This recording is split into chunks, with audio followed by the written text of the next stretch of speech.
Hello guys, welcome back to the channel once more. My name is Adam. In today's video, I want to tell you a story. I want to tell you a story concerning a Ghanaian player who one time was the best under-20 player in the whole world. But then his story took a turn. He fell from grace. He took some bad decision concerning his career when he was a teenager. And the name of this player is called Dominic Adiyah. Now, there are different versions of his story on YouTube. And they all check out. The reason why I am bringing my version is because, according to a report, the player held an interview and he said when he was a teenager, he made a huge mistake that has landed him where he is now. We are going to take a look at the story, the mistake the player made, and why this very good talent did not materialize to be one of the greatest exports from Africa. So guys, I believe this story can be applied to our daily lives. You are going to learn a thing or two from this story. Make sure to like, subscribe, watch till the end, and let me know what you think about this particular story concerning Dominic Adiyah. Now, let's jump into it. Dominic Adiyah is from Ofinsu. He is currently 34 years of age. He was born on the 29th of November 1989.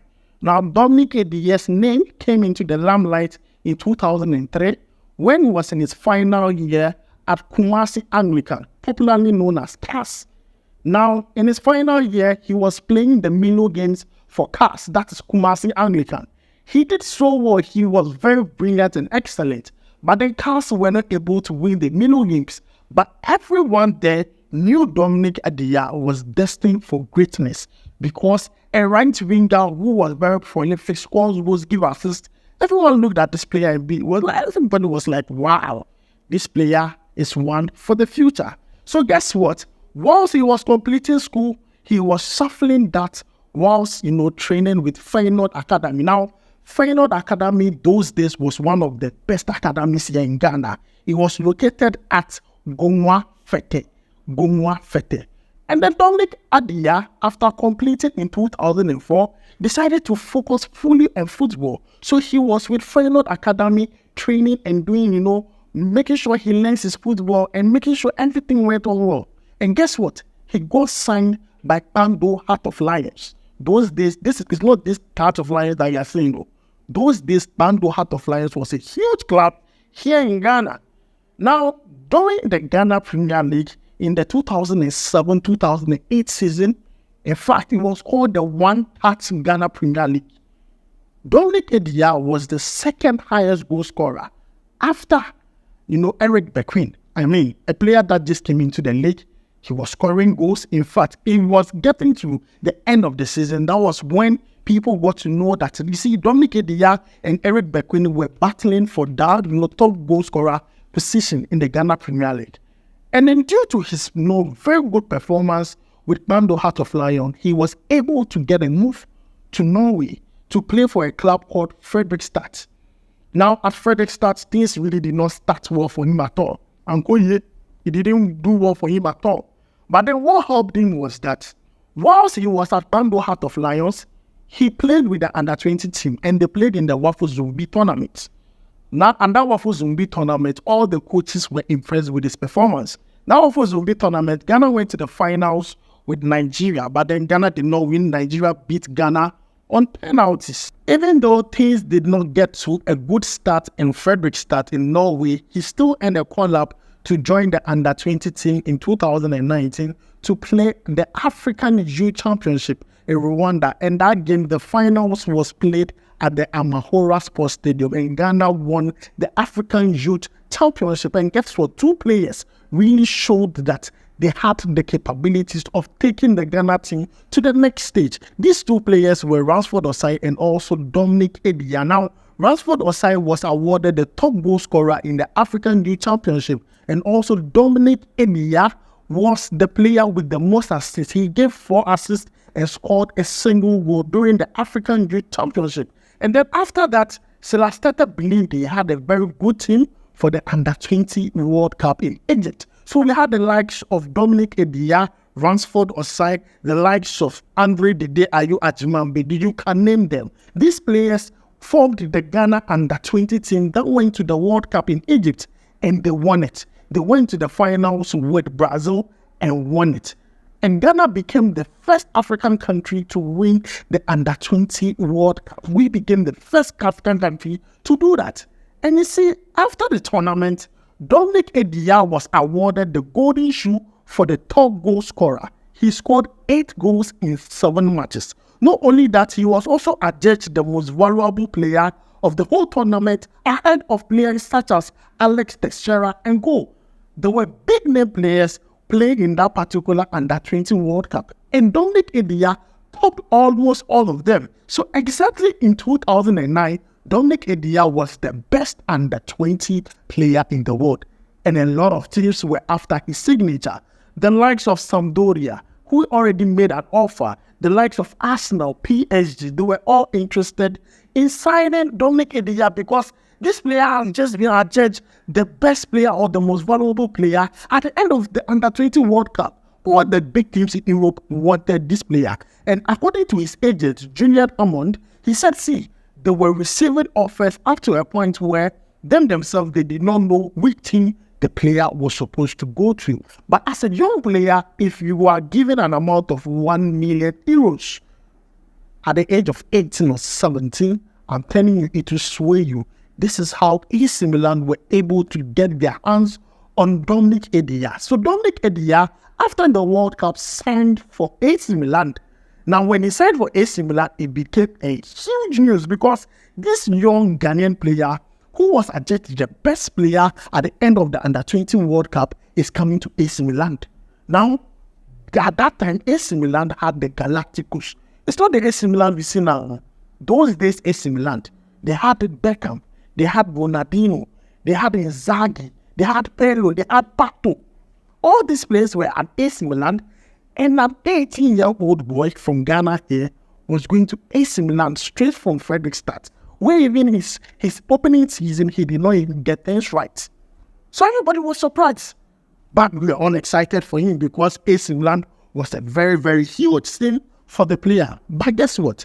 That was where the problem started from. According to the player, in an interview he held, he said that was his biggest mistake, signing for AC Milan. Because he felt like if he had started from, a smaller team, probably he would have been playing a bigger team. But a player bought for a huge amount from Fredrikstad, he came with that hype and also expectation. And he was not able to live up to the hype and expectation.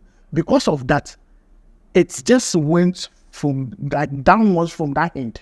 Now, at AC Milan, even though they signed him in 2009, his payments and everything was rectified in 2010. So since they signed him in 2009, he did not play any football during that period until his work permit and everything was done. Now in 2010, guess what? He did not play anything for AC Milan, and then he ended a call-up to join the Black Stars for AFCON. So after the AFCON, where he returned to AC Milan, AC Milan were in a serious situation because they have not won the CIA for a very long time. So they were under pressure. And they had a lot of players who were, they had a lot of players who they believe should be winning the CIA. So after Dominic Adiyah has signed for AC Milan, that was when they won the CIA. But guess what? AC Milan signed Dominic Adiyah because they wanted him to compete positions with Ronaldinho and also Alexander Pato. Can you imagine? At 18-year-old from Ghana here, from Fredrikstad to Norway to compete against Ronaldinho. Meanwhile, Ronaldinho the previous season won AC Milan's top goal scorers award. Not only that, Pato came with the hype. One of the biggest names came with the hype and joined AC Milan. And he started playing, he started everything picked for him. He started getting game minutes. So AC Milan also felt like, that would happen with, Dominic Adiyah, but then that wasn't the case. So you could see the report saying that, they felt like Dominic Adiyah did not need time to, adjust. They felt like it would be the same with Pato, so that he can compete, position with the likes of Pato, the likes of Ronaldinho, even Beckham. How is that going to be possible?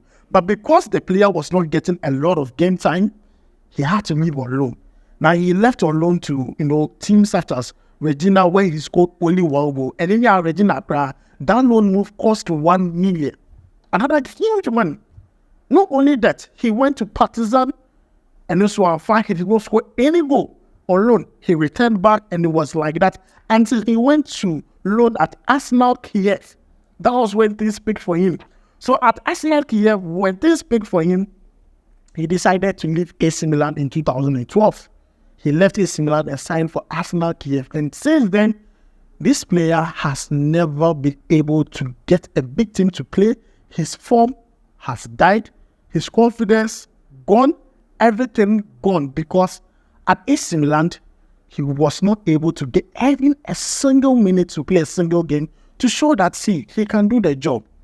And this is sad. This is where all the mistake happened from. The player himself in an interview said that, see, the biggest mistake he did was going to AC Milan. He could have gone to other teams with less pressure there, less pressure to win and everything, because at the time he went to AC Milan, they were looking to win the Serie A, looking at the players they had. So there was a lot of pressure on this AC Milan.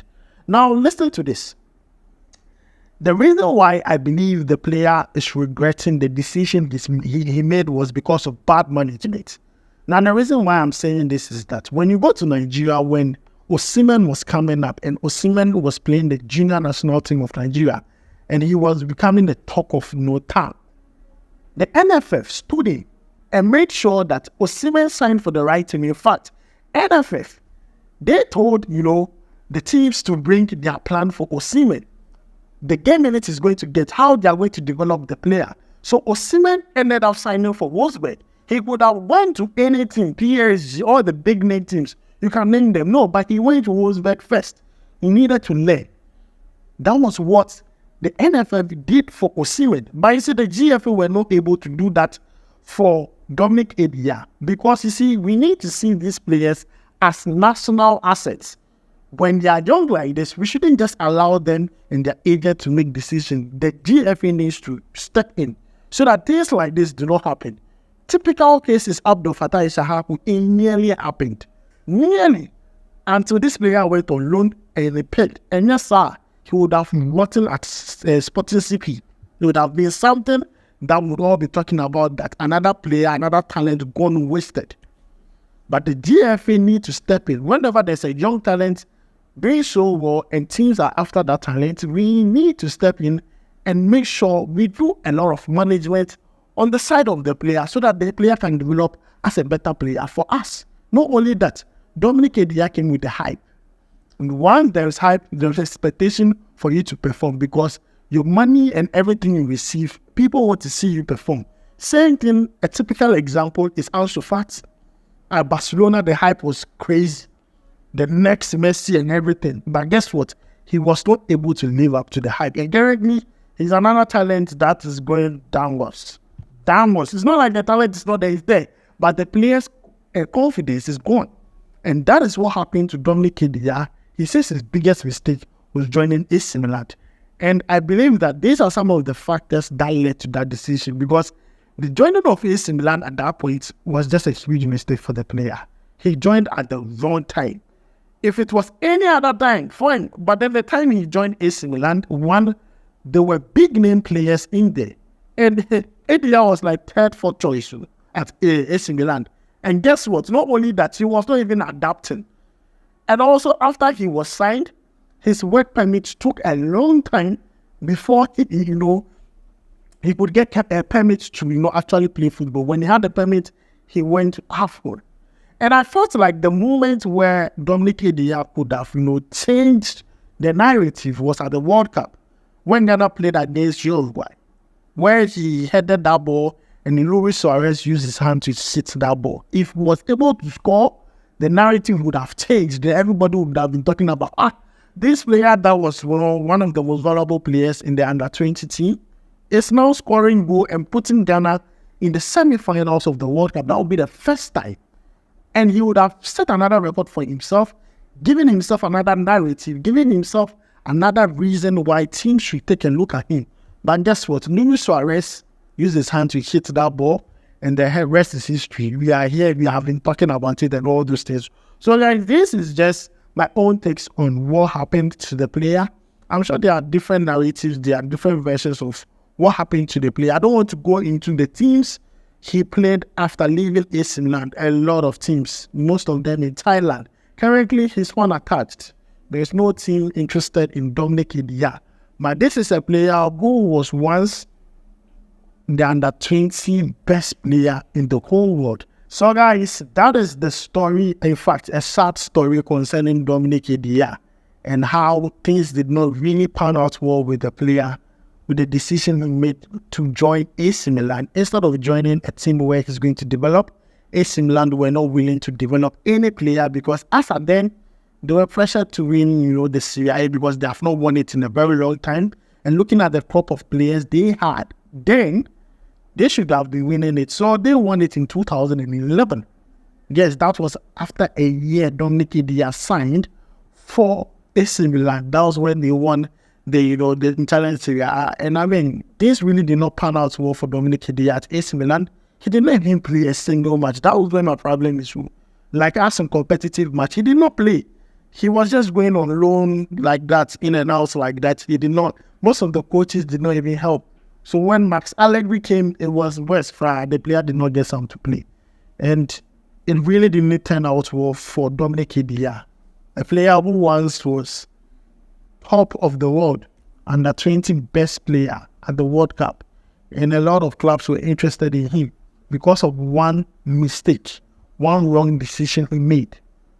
I mean, it destroyed his career. Sometimes in life, you need to be at the right place at the right time, because timing and location are very important if you want to succeed.